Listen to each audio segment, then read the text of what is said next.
here. First, and who will speak last, but who is first in a lot of things, is Dr. Nina Collars. She's associate professor at the Cyber Innovation and Policy Institute at the Naval War College. She participates and works in a lot of war games. She's widely known and published in both the cyber, wargaming, and hacking communities. And so it's a real treat anytime you can hear from Dr. Collars. Professor John Curry. He's a professor in computer security at Bath Spa University in the United Kingdom.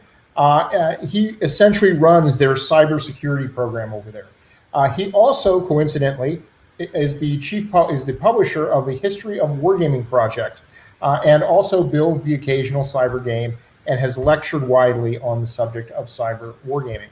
And Major Tom Mowat, he's from the SO2DS Modeling and Simulation group in the UK. He's a British Army major, and he's kind of the premier UK war game designer and has built a lot of cyber games.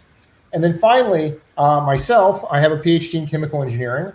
I teach cyber game design, and I have built more than one cyber game of different sorts. So these are our panelists. I'll start off with my talk, and then we'll segue to John, then Tom, and then finally Nina.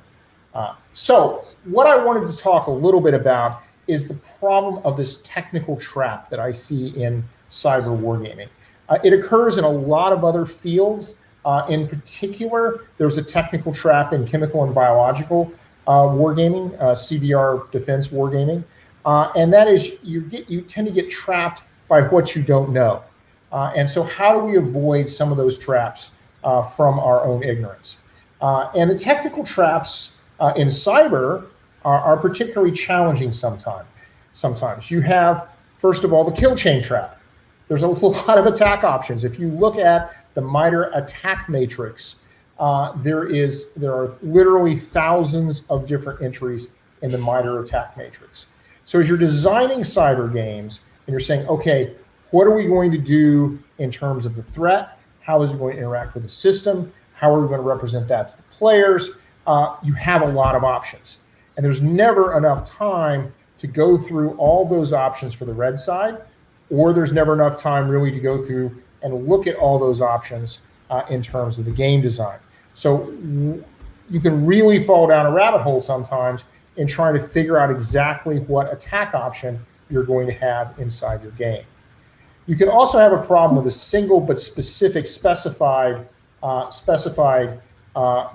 design. So you say, okay, I got it. We're gonna really narrow this down. It's going to be Linux. We're going to have a Linux server, and that's going to be the primary way in which people have a chance to penetrate. Well, how well do you really understand Linux? In particular, things change. Everything's dynamic in cyber. The version of the system and the type of hardware all matter, as well as the type of implementation in the overall network architecture for what you're doing. Once again, you kind of find yourself back in this situation where there's a lot of different options and a lot of different problems that you can encounter. And so how do you pick what do you want to do with respect to this specific system in a way that both makes it realistic and stops people who really understand Linux from challenging what you're doing? And then the other challenge you often find in terms of a technical trap is you end up playing with the experts. This particularly happens when you go in and you're working on games in an industry or in a business environment. So the usual business cybersecurity game, you go in and say, we're going to test your system.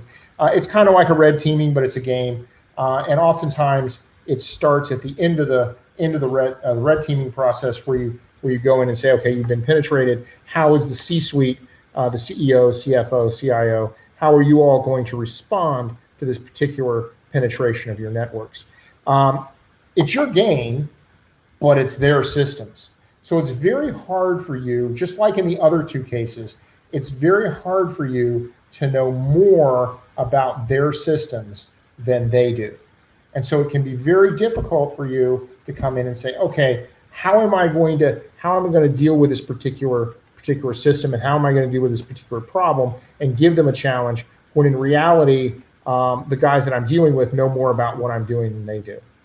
And finally, there's sort of another problem with cyber, and that's the unknowable problem. No one is going to tell you how the SWIFT network really operates.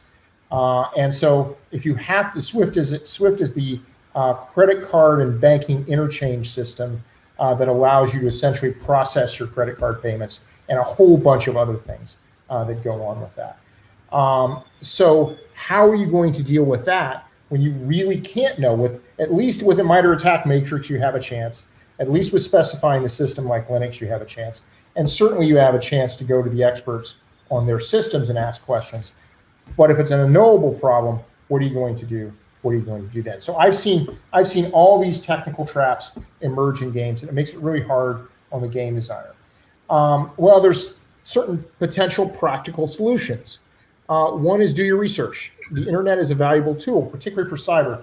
For example, the SWIFT system, you can kind of, and this is the little graphic I have here is an architecture of the I believe it's the resolution system for the SWIFT system. You can kind of make some assumptions. Those computers are probably PCs. It turns out they use Internet Explorer. Yay! I've now solved a lot of my problems as the game designer because of the potential vulnerabilities both in PCs and Internet Explorer. So you can do your research, find out what the basic architecture is, and then make certain targeted assumptions about what's going on in the system for these unknowable systems. The other thing is you can use the data. There's a lot of data available on things like uptake rates from phishing and other types of human engineering, social engineering attacks, as well as systems vulnerabilities. There's a lot of data out there for the PCs in particular. There's a lot of data on the number of vulnerabilities, when the patches occurred, those kind of things. You can use the actual data that's available, and especially if you're in a business, you can buy the data from someplace like Gartner and be able to use that as a way of doing things. Avoid the big trap, which is the argument. Well, we break into your system. No, you don't. Well, we do this. Well, that doesn't work because I patched it last week.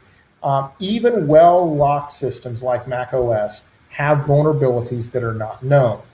In addition, you also have vulnerabilities that are known, not patched. This morning, I just saw something come through with a Macintosh with the iOS being corrupted. If you choose the right name for your internet access point, it will actually start corrupting memory in iOS. So there's vulnerabilities that are out there that are not patched. There's vulnerabilities you can extrapolate from. Certainly, a vulnerability that pushes data onto the stack and causes a crash. You could also push commands to allow you to do something in iOS and potentially do that as a way of penetrating a system. So no one knows everything. You can make some assumptions and simply end the argument by saying, yeah, okay, you got a really good system here, but you think it's 100% secure, and most people go, no, it's not 100% secure. And I just talked a little bit about this, but making plausible assumptions. Swift payment gateways are PC-based, I strongly believe. Unix would be too strange, and it would be too complicated and expensive to roll your own OS. Everybody, especially businesses, try to do things on the cheap. So you're not going to build some sort of exquisite roll your own system to do something that you can buy some sort of off-the-shelf system to do. And like I say, I actually found that they do use Internet Explorer as their entry point, so you've got that going for you.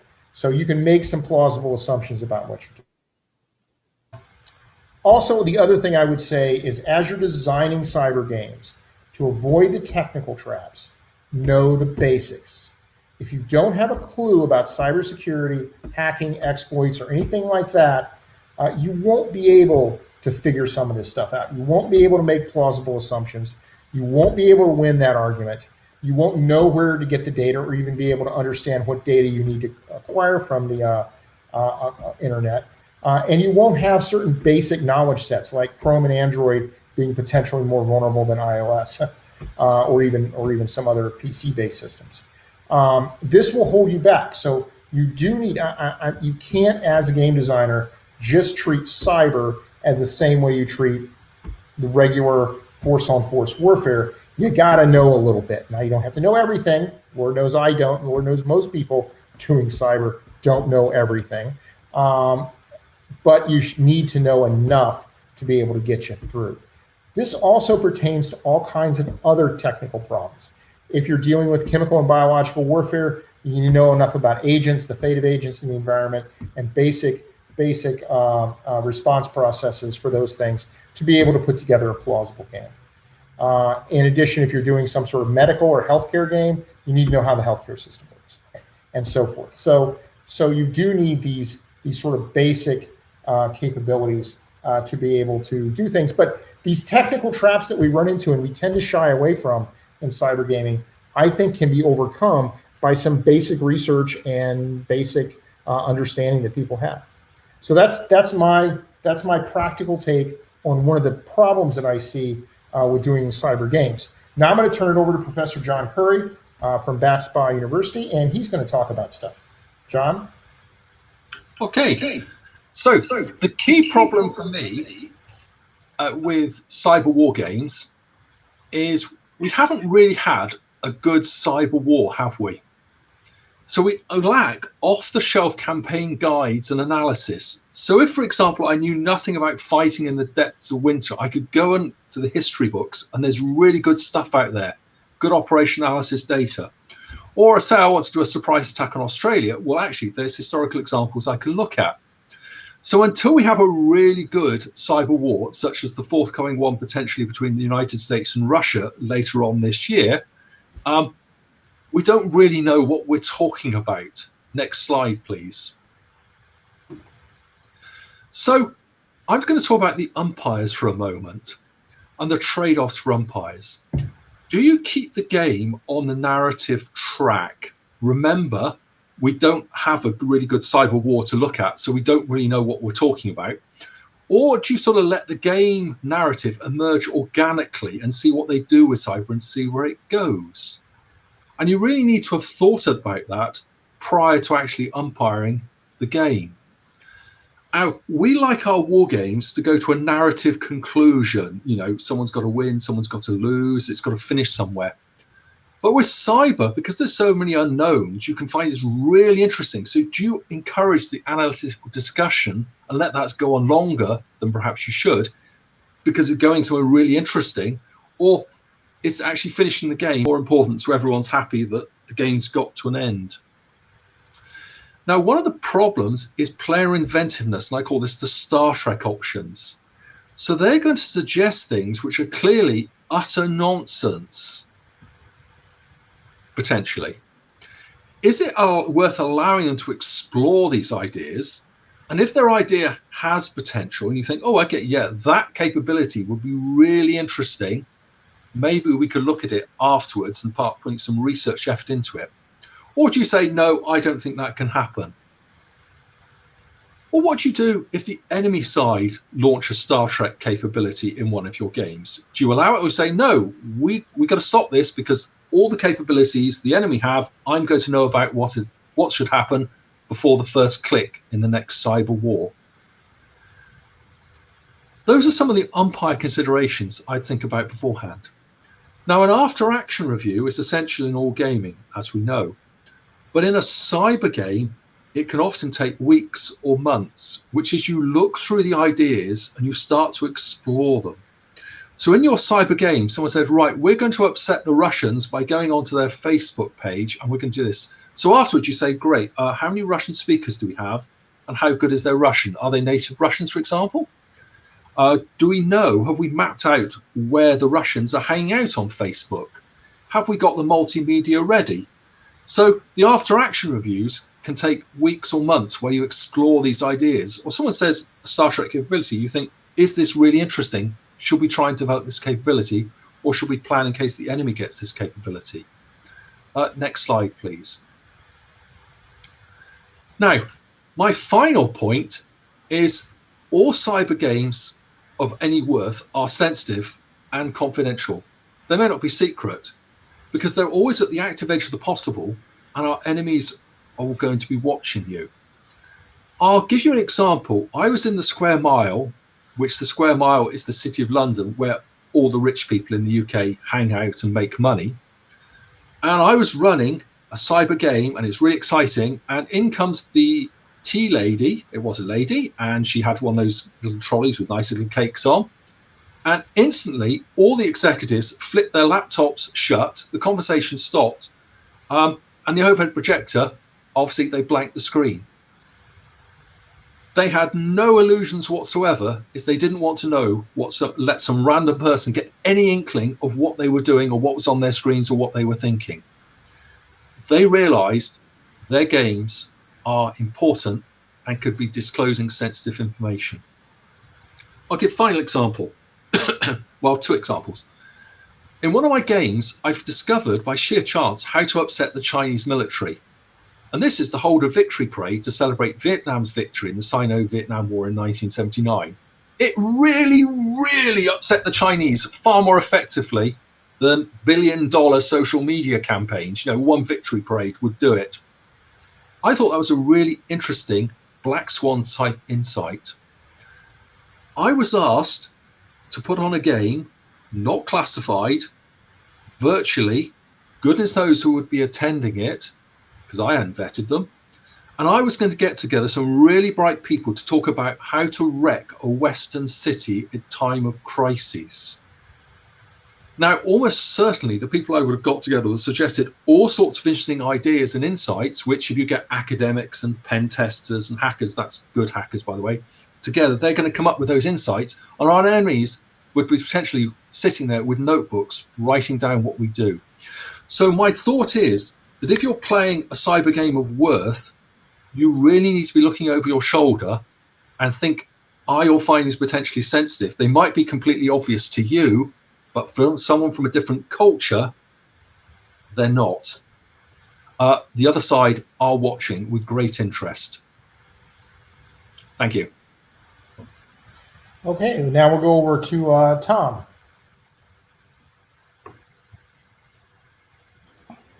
Hello, everyone. I'm Tom Marr. I'm the directing staff for simulation and modeling at the Defence Academy of the UK. Half my job is to teach people about computer simulation, and the other half is tabletop wargaming. And I've ended up doing some cyber wargaming. Interestingly, I did cyber wargaming with John, and his point about people watching, we were doing something in London quite early on, a game, All Your Secrets Are Belong to Us. It was fun.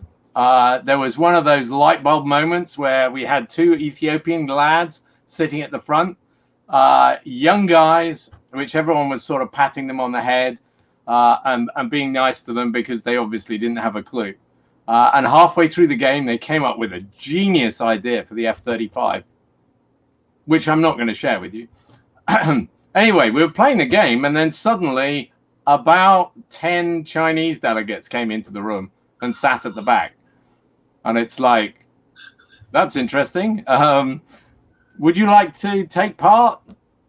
No, thanks. We just want to watch. Which, I don't know. It changed the vibe in the room a little bit. But anyway, I'm involved in teaching. I'm the education bit. So what we're trying to do for most of our students is to have an intelligent conversation. And of course, one of the problems with cyber is as soon as someone talks about cyber, somebody goes, oh, what's the classification in here? And everybody has to leave the room, except for the people who aren't relevant to the discussion most of the time. So how are you going to get an intelligent discussion to take place amongst people who will be our 1 stars, our 2 stars in the future? Because they need to have an idea about cyber. They need to understand certain basic fundamental principles. It takes time. Oh my God, it takes time. It's really expensive keeping that cyber thing that you've got ready, poised, keeping it up to date. I patched that yesterday. Oh God, okay, delay everything, put it back a couple of weeks, etc. So The purpose for the stuff that I do is to allow people to have an intelligent conversation without throwing everyone out of the room. So you need to be able to find a way to do that without getting into the nitty-gritty details of exactly how. Next slide, please. So we end up with a lot of people saying, well, what do you mean by cyber? And the answer is, I just don't care. I really don't care what you think you mean by cyber. I refuse absolutely to have a discussion about definitions of cyber. Because if you go down that rabbit hole, there's a very good bit of social science that just proves everybody gets less intelligent. At the end of the day, all we want to do is to find out what you're trying to achieve. You know, what do you want the outcome to be? We're not worried about how we're going to do that. There will be experts around. And as Ed pointed out earlier, you can pretty much guarantee that no system is 100% secure. So I don't care about what you mean by cyber.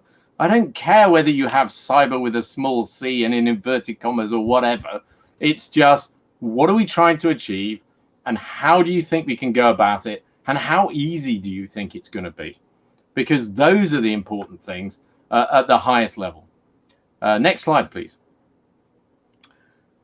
One of the things that struck me, and I, you know, as I get older, you know, 43 years in uniform so far, simple models that provide useful insights are to be preferred to models that get so close to the real world that the mysteries they intend to unravel are repeated in the model and remain mysteries.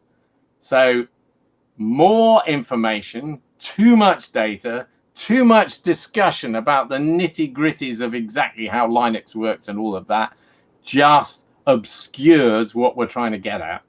So keep it simple, and you will get the message across, hopefully. Next slide, please. So when I'm looking at operational level, strategic level games, which I'm dealing with other government departments, I'm dealing with the military at a reasonably high level, there's the sort of fundamentals. What target are you trying to get at? And if you say command and control systems, yeah, great. You know, there's more than one. If you say a specific command and control system, okay, maybe. But the point about it is you're going to have to decide before we start the game. You can't suddenly decide halfway through the game, unless, of course, you're doing a game about climate change or something over decades.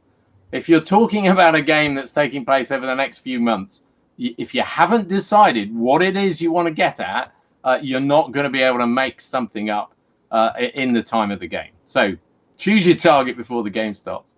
And then you have a number of options that are available to you. There's what I call the discover option. And the idea of this is you're going to find out information about the target system. You're going to find data, you're going to find locations, you're going to find something about the target which makes your system better in operating against it or in the area that it operates in. The discover thing is giving you information that makes you better.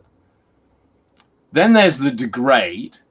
And degrade is what you're trying to do is make that less efficient. Now, one of the classic things for degrading is when you've got a communication system that's radio operated or like on a phone, most systems have a low band, a low power setting and a high power setting, depending on whether they can communicate with each other. So one of the things you can do is you can force those systems to operate on a high power setting. It's quite easy to do. And what that means is the guy's batteries run out really quickly and they go through batteries at a vast speed. You're degrading their effectiveness. And then lastly, of course, there's that thing which you always want in cyber. I want to kill that thing. I want to stop it working. I want to turn off their air defense radars, etc. Now, the point about these is that the discover thing can be unknown to the enemy. It can be silent.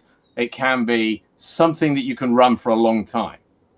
The degrade option can be something that you can operate for a while, but eventually it's going to be discovered. And the deny option, you're probably going to be able, if it's a big system, it's only going to work for an hour or so. And you may not ever be able to use it again. So those are the primary things that I think at a very high level are the things that work. So when you're taking part in a game, you can say to people, depending on the scenario, depending on the scope and everything else and the length of time, you can have one of each.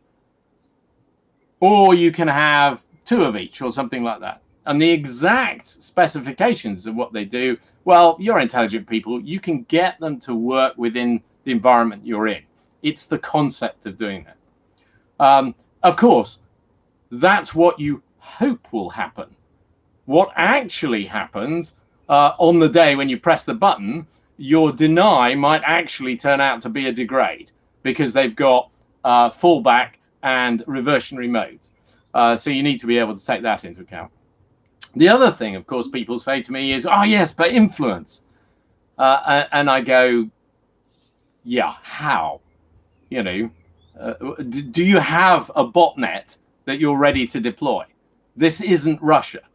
Or you know, influence through cyber either takes an incredibly long time or it's operated by our enemies. Now, of course, if you're playing enemy, that's just wonderful. You know, crack on.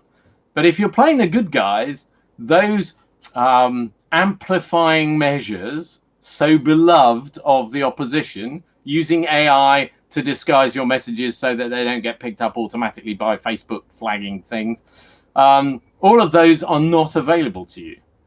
At least they shouldn't if we're playing ethically, and that is, of course, part of the idea of doing this connections. So influence probably, unless you're the bad guys, it probably won't work. And then the last point that I have is you've probably worked out there's something missing. There's another D that I've not got in my list, and that, of course, is defend. There is a particular system that I want to protect because, of course, if I've given these options to the blue forces, I'm absolutely going to be giving these options to the red forces. So I want to make sure that I can say this particular option is one I want to defend. Now, why isn't it in the list? Because we all know what happens if a load of bureaucrats and senior people get to an IT system and say, I want it uncrackable. And the answer is yes, absolutely. You can have that. Not a problem. Except, of course, that is applying the degrade option on your own system. Because I positively guarantee that it will no longer work at the speed of response that you wanted it to. So you will be protecting it, yes, but you will be downgrading it as if someone is applying a deny cyber attack against it. So those are my thoughts at the very highest level for putting stuff into baskets in which people can argue about, who can absolutely disagree with me. And then, of course, from an educational point of view, we're starting to have that intelligent conversation. Thank you very much.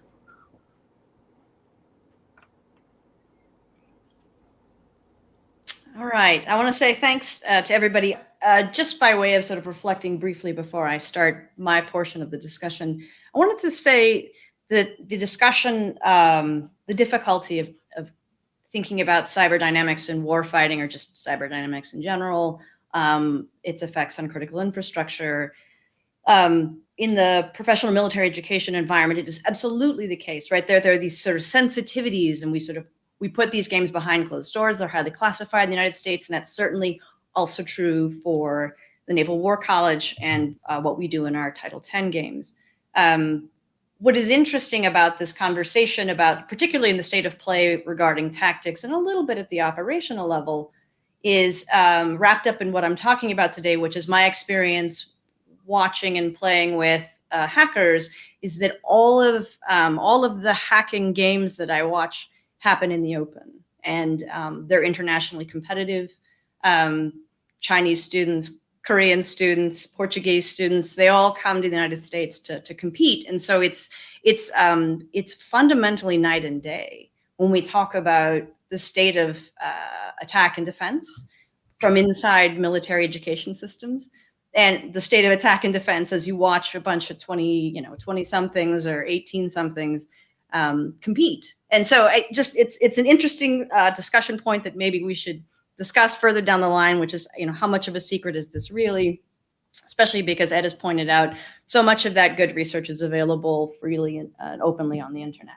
Okay, so just wanted to throw that out before we get started. So I guess I wanted to come at this practically, but also from an experiential standpoint. So I've done a lot of teaching through games, but also to think about this also just slightly from the player's perspective. What's it like to participate in these games in a way that feels at least somehow substantial or fulfilling? And so I've been studying the hacking community for a couple of years now, and I've been playing amongst them for a while. And so at some point, the two worlds are going to come together, wargaming and playing with hackers. And so invariably, the question should come up now and again when you're designing your game, which is, do I need a hacker for my game? And the answer is usually no. You don't need a hacker. You probably don't need a hacker's particular expertise to design what I think every one of us on this panel is saying, which is you should always defer to the simplest solution, the most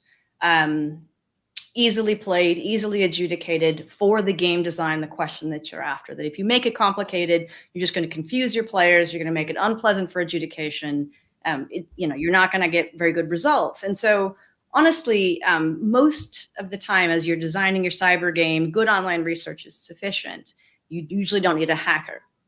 But sometimes you do. And so I wanted to talk to you a little bit about what it's like to sort of spend time with hackers and how they understand the world, and maybe help you understand what elements, at least that hackers engage in, you would be engaging if you brought them in with you. Next slide, please. So we like to refer to the war games we do as professional war games. And so the best way I could think about representing how hackers play games is that if those are professional war games, then hackers play unprofessional war games. And by this, I mean, it is when hackers come together to play games, it's intensely silly. And in fact, more often than not, laughter is the leading purpose for playing the game. It's about experience. It is certainly, absolutely, how hackers come to train, to learn about each other, to network, to develop new skill sets. That is absolutely what hackers do when they come to things like DEF CON, or they go to ShmooCon, or they go to Chaos Computer Club. They come together. It's usually day after day and night after night, nonstop gameplay. And so the purpose of those games, more often than not, is to win, or at least to play hard enough to have learned something new. We should take that into account, in part because I think often when we talk about wargaming and when we talk about cyber wargaming in particular, I think that sometimes a lot of the interesting, the truly fascinating human behavioral stuff falls out. In particular, if you're teaching in the classroom, sort of thinking about the love of why do I like cyber dynamics so much? What's so interesting about them? Really kind of comes out when you either play with hackers or play among hackers or play like you are a hacker. So hacking is a pretty broad suite of things. What I would suggest is you don't have to have a hacker in your game, but you should think about how do hackers play games, and how do I simplify those dynamics so that I can represent them better in my war game and really enhance the player experience, make them feel maybe like they've had a little bit of that hacker experience. Next slide, please. So there are all kinds of skills that go into hacking. And so you shouldn't just think that it's about code, because if you think it's about code, you've already confused what it is. And I think this is to the prior speaker's point, right? Sort of what is cyber really is a very boring question. And I think really thinking about this in every possible way, particularly within the military environment, thinking about all the ways in which all of these things are interconnected and the different ways in which you can mess with effects and outcomes. And so when hackers play games, when hackers develop their skills, they're not just doing coding, they're doing things like encryption, decryption, cipher, right? Trying to unlock puzzles, They're doing a lot of electromagnetic spectrum stuff, so a lot of signals. They're doing physical challenges, so they're breaking into things or locking things down in the physical space.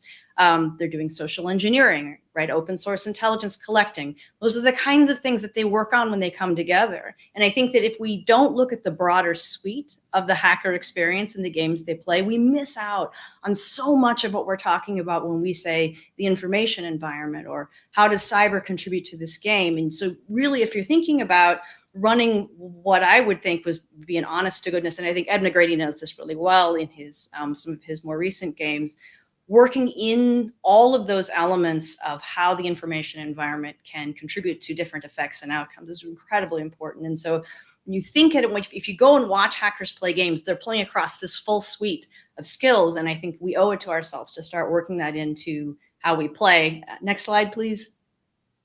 By way of example, I think two of the electromagnetic spectrum and then data ones that are more challenging would be things like war driving, which is simply taking some sort of sensor to find internet connections or driving around town to find unsecured Wi-Fi connections. It's called war driving in general. Or signals and packet capture, what they call the wall of sheep at DEF CON, which is how many people are sending and receiving clear text from their phones, how many people are communicating unencrypted. All of these are games that they play. Now, it feels a little malicious, and sometimes it can be, but by and large, there's this strong tradition of playing both electromagnetic spectrum as well as data within the hacking community. Next slide. Another way to do it, though, is if you're more of a physical realm person, is to do tamper evident or security bypass stuff. And so the two people on the screen here are just two people who I admire and know well professionally. On your left is probably one of the world's most premier security bypass persons. You wouldn't want to try and ask him to break into your building, but that is, in fact, what he does for a living. And that's Deviant Olem on the left, and on the right is Datagram. And Datagram does some security bypass, but he's by and large a lock picker, professional lock picker by trade, but he does security bypass. One of the things that he does well is teach you how to bypass evidence of tampering. And so he does a whole series on lock picking and showing the different kinds of scrapes that that your lock picking tools can reveal about having messed with this lock. So you get to learn at all the different levels, how to open envelopes so that anyone knowing you've opened them to reclose them again. So there's that whole element that's wrapped up in tamper evident and security bypass. Next slide, please. And then finally, there's just the plain old fashioned, let's play some video games. And so what people know about most commonly about hacker games is this thing called capture the flag. It's usually very code oriented. It doesn't have to be. They're playing on networks. It doesn't have to be. One of the interesting hybrids I've seen is Shmoo Group's a gentleman named Bruce Potter put together Team Fortress 2 video game play along with a capture the flag challenge. So part of the team is doing coder stuff, network stuff, and the other part of the team is just playing competitively on a video game. And one of the interesting outcomes of that is, depending on how the video game players do, that advantages or disadvantages the capture the flag team. So you get this really cool interaction that if you're not a coder, but you can play a video game, you can still participate. All right, so what does all this mean? Next slide. How do all these games that they play, what does it mean for my war game, and why would that be relevant? And so if we think about it from the participant standpoint, how do we simplify all of these games that we see these hackers play? How do we find a way to incorporate that into your standard war gamers experience and help them feel just a little bit more like the hacking has substance? And so for those of you who have seen this before, I have a what I call, a Chinese combo lock here, Chinese only because there are Chinese characters on there. And we go through a process of, can you unlock this lock, even though you don't know what the combination is? And of course, the added Chinese characters make it more difficult. And so you ask people to work on this. And one thing you could do in your war game, right, is pass around these locks and say, all right, so if you want to be successful at this hack into the adversary system, go ahead and pick this lock, right? Now, this is a standard combo, a combination lock. So you spin it, it's got a lot of flaws. And eventually, as you work at it, you can figure out what the combination is simply by the feel of the lock. You don't need to know Chinese characters, even what the password is. So you can take and simplify this notion of hacking into a system represented purely by the lock, right? And have people play at it. And the first team to win is the first team to have been executed access or maybe even an exploit. So you can take simple elements and work them into gameplay and allow people to feel a slightly more participatory, hand-on, I've got it, aha, I unlocked it, it's great, right? And then you can work that in rather than simply saying, all right, tell me what you're going to try and break into. Now I'm going to roll a dice, successful, not successful. And so you've brought this slightly more hackery feel to how you do shop. And this you can represent, I think, also quite well if you have people just simply playing video games competitively, or if it's legal in the state that you're in, you can have them pick actual locks, right? And that's fun as well. And so you can have them get their little lock picks out and work at it. A third path that I've seen that's really good for representing hacking, or at least exploit and breach, is to take an old cell phone, pull out that chip, and now you've got just sort of a tiny functioning computer. Lock it up with the simple password, and then pass that around and see who can break the password, right? And make sure you have to take the chip out, otherwise people will make phone calls on your phone. But we all have a drawer full of old dead phones that we can't use anymore, and you can simulate some of that hacking behavior, that experience that gets them engaged and playing again. You don't have to incorporate this, but if you think you want some kind of hackery material in your game, there are simple ways to do it. Strip it all the way down, find a small puzzle, and incorporate it in. And that's enough for me. And I will now stand by, and we'll see what we can get for questions.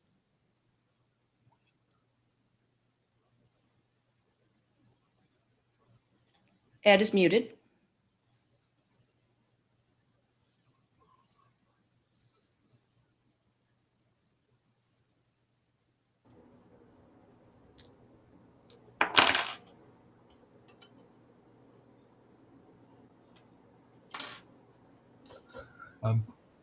Ed, I think you're muted. Yeah. Well, thank you, Nina. That's what I said. I said, thank you, Nina. Let's take some questions. Coriano put up the questions, and here's a question, and I was going to take that because I had talked about it. And so the question is playing with cyber experts. I think that war game designers for force-on-force games, because they have typically a hobby background, have a lot of more context for what they're doing and technical understanding, because they're also analysts and engineers typically. They have more context and understanding. Whereas for cyber games, unless you're a cyber person, which you can get that crossover between cyber and wargaming, it's a little more difficult. And it also covers other technical areas such as chem bio. Anybody else have any comments?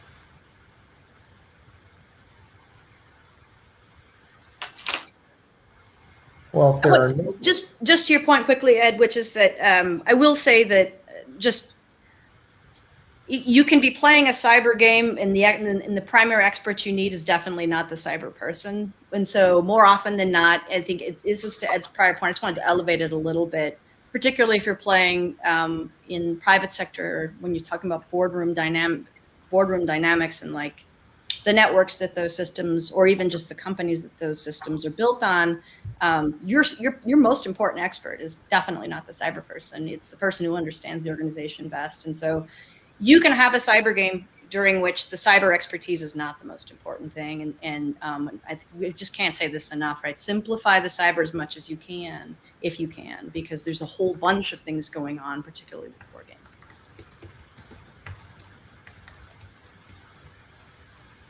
Okay. What are the most important objectives cyber games can achieve? I think one of those is just demystifying some of the cyber. I mean, I get this thing with quite a lot of military headquarters saying, oh, we've got this cyber thing that can affect this enemy weapon system. So we've got to a point where we want it to go. And I go, where do you think the red button is that's going to turn on this cyber? Because I can absolutely positively guarantee it is not sitting on the bridge of your ship, in the cockpit of your aircraft, or in your tank. there is a chain. It needs approval, and even if you've got all that, and it was the thing that we pre-decided that was going to work, it's going to take time. It's going to take authorization, and it might just not happen. So there's a whole slew of assumptions that people make, and just getting them educated about the basics. It takes time. It takes effort.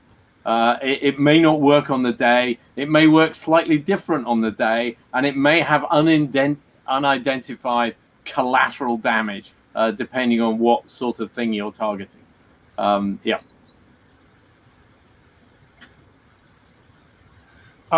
To me, the most important thing is flexibility of mind, particularly for defense. So when it's on a Saturday morning at 8:30 and it's the managing director's daughter's wedding and his mobile phone goes off to say there's a cyber attack going on the company, because the hackers know that that's the situation. If he's run through exercise, he's run through cyber war games, he's more likely to say, okay, the first thing is establish, are we under attack? The second thing is mobilize a CERT team. Third thing is, who's got the company credit card? We need to spend money. It's just like the interwar naval war games, the US Naval War College. The key thing those people learned when it went to war is flexibility of mind. So to me, that's the key thing. You're teaching them to react. I think one of the things that I don't know if we do it well, so maybe this is a bad maybe this is a bad answer. But one of the most interesting things you can do in playing games, I don't know if we can get at this knowledge well, but is trying to understand why there seems to be not as a terribly strong response to those kinds of attacks.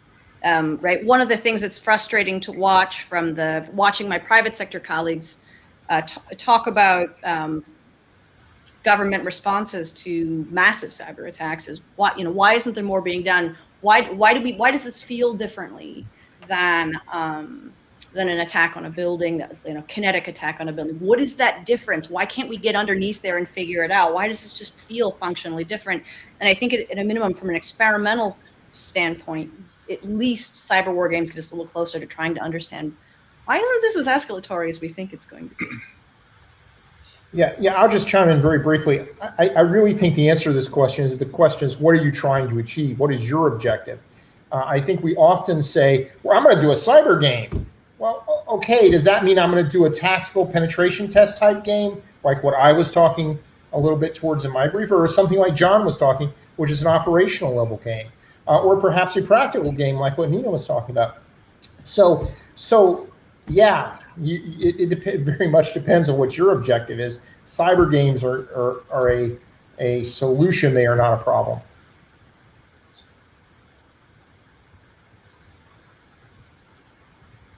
We have a bunch of other questions, though. Can cyber and kinetic be used together? Obviously. Absolutely, obviously. I mean, if you want to fly in and blow up, I don't know, a nuclear power plant that you suspect might be using to enrich uranium in another country, I don't know who might want to do that. And then suddenly they turn off the air defense system at the moment they fly in, and as a result are able to blow it up with absolutely no casualties. That would be a good idea. So that's an ideal example. I mean, purely speculative, of course. But if you were to Google those sort of characteristics, you might find one or two attacks like that. So yes, absolutely.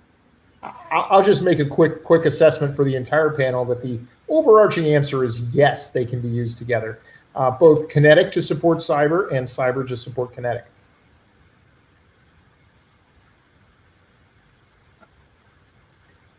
This is for Tom. Yeah, thanks. Is cyber about the delivery platform rather than effects or methods? I don't care about the delivery platform because, as we've all said, there's hundreds of ways of doing it. It's a computer. There's no single way of achieving your objective. So it's about effects and methods. Is cyber in the warfighting domain? Well, I don't know about you, but if warfighting for you only consists of kinetic operations, then you're going to be defeated. because the enemy is absolutely not thinking just by kinetic effects. They're thinking at the full range. If you there's a very good book, Warfare by Other Means, by a couple of Chinese colonels, and the idea is if you have to go to war, you use all the measures at your disposal. Cyber, what is cyber? I don't care. It's a way of achieving an effect which will give you an advantage. Now, is that gray zone below the level of escalation, which, as Nina pointed out, certain people get very upset by that? And the answer is, I don't know. Gray zone is only gray because we choose not to get offended by it. So gray zone today was certainly not gray zone in the 1930s and 40s because we had different opinions about it then. So I'm not sure about the question, but I think cyber is absolutely part of war fighting in the same way as logistics and medical supplies are part of war fighting. Yeah, and over here we have this weird problem where we distinguish between Title 10 responsibilities for defense, and for offense we have the COCOMs responsible, and so you get into all this doctrinal stuff. So yeah, we can't afford that. Next question. Do we overestimate the effectiveness of any enemy influence operations? We don't estimate the effectiveness of influence operations in wargames. We seldom include them, and it's difficult to do so when you do actually include them. I have a briefing on this somewhere. I'm not sure that we overestimate them at all. You're talking to a Brit here, and I'm thinking Brexit, and I'm thinking, a few other things. So effectiveness of influence operations by the enemy. There's a really good TED talk about the effectiveness of Russian influence operations on the Brexit vote. So I would recommend that you go and listen to the TED talk. Do we overestimate the effectiveness? I don't think we do. There's an analogy here in the way that the enemy are using cyber as part of influence, and they are able to get to a vast number of people in a very short time. Now, in the traditional influence activities, you would target. So when you're looking at influence, you work out the target that you're trying to hit. With the cyber influence, you go for the lowest common denominator. And there is actually a cyber analogy between trying to hack somebody's password, the individual person, work out their birthday, work out their dog's name and all of that. The alternative is to use password spraying, where you work out the email addresses of everyone in a company because it's tom.moat@whatever, and then you throw the top most common passwords at every single person in the company, because you can absolutely positively guarantee that several idiots are using those top 10 passwords. Now, you might end up hacking into the cleaner's account, but you will guarantee that you hack in. So the way that they do this is to target the message to the lowest common denominator, and they will absolutely hit them. And you don't need to have that many people hit in order to be effective. So I don't think we overestimate it. It's just we don't really understand how bad it is. And I get lots of people going, well, we haven't proved that it had an influence. It's like saying you haven't proved that advertising works. Wake up.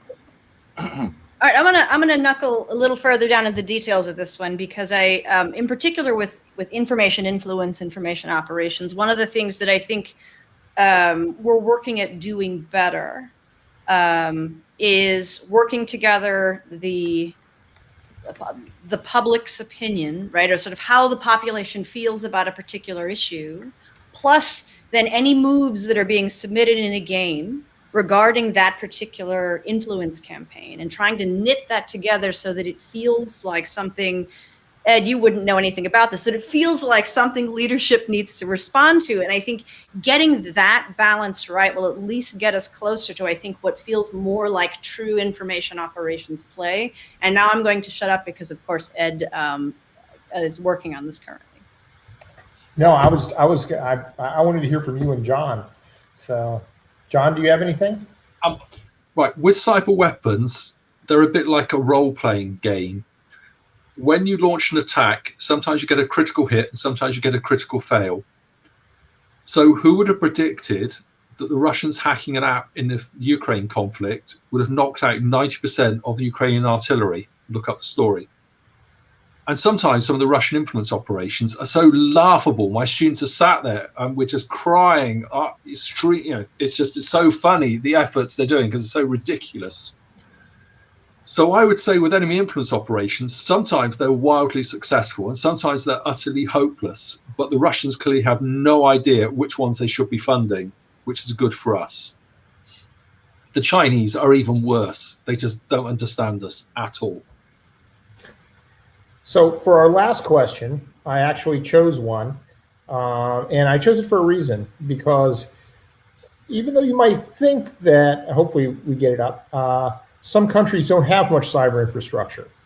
Well, they need electricity. Even if it's a remote island, they have a generator.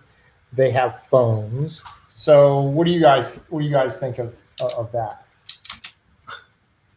I mean, so I will say, first of all, it's not, I think, yes, that's correct.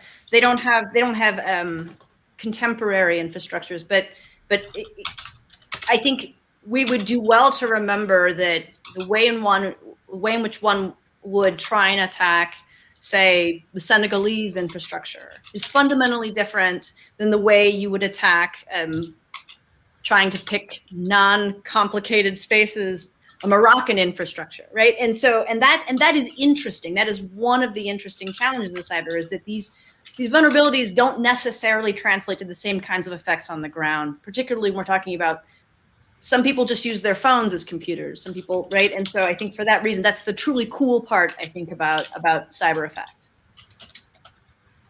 And as you point out in your brief, you could also have, radios. The other thing everybody forgets about that really agitates me, and you saw my Captain Crunch box on the front, is POTS, right? Plain old telephone system.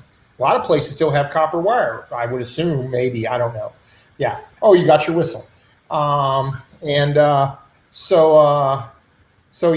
even something like POTS or PBXs, I think a PBX is a great way to enter into a network, and that sort of stuff. I mean, from my point of view, if I was looking at something like that, my first point of call would be to find out how they transfer money. I mean, if the infrastructure you're looking at is only using paper money and currency, that's incredibly rare. Whereas a lot of countries have got apps on their phone that will allow them to transfer. And as soon as you understand that, and that's how that works, then you've got an in. Follow the money. I've got some Indian students who are looking at cybersecurity and Indian agriculture, and even the most basic subsistence farms now in India are critically dependent on IT to run. So that is the most basic farms. They need it, otherwise India starves. I think that probably answers the question. Cool. Okay, we're getting very close to the time. Does anybody have anything else they'd particularly like to share? I'm looking at the chat, and I see one thing in the chat, which is apparently some of the congressmen posted their passwords on Twitter or some such thing. So one of the problems is no matter how many games you do, if you have leadership that has no idea what they're doing, but at the same time have to and assume they will make decisions, your games may not be all that influential. Yeah, never underestimate the power of human stupidity.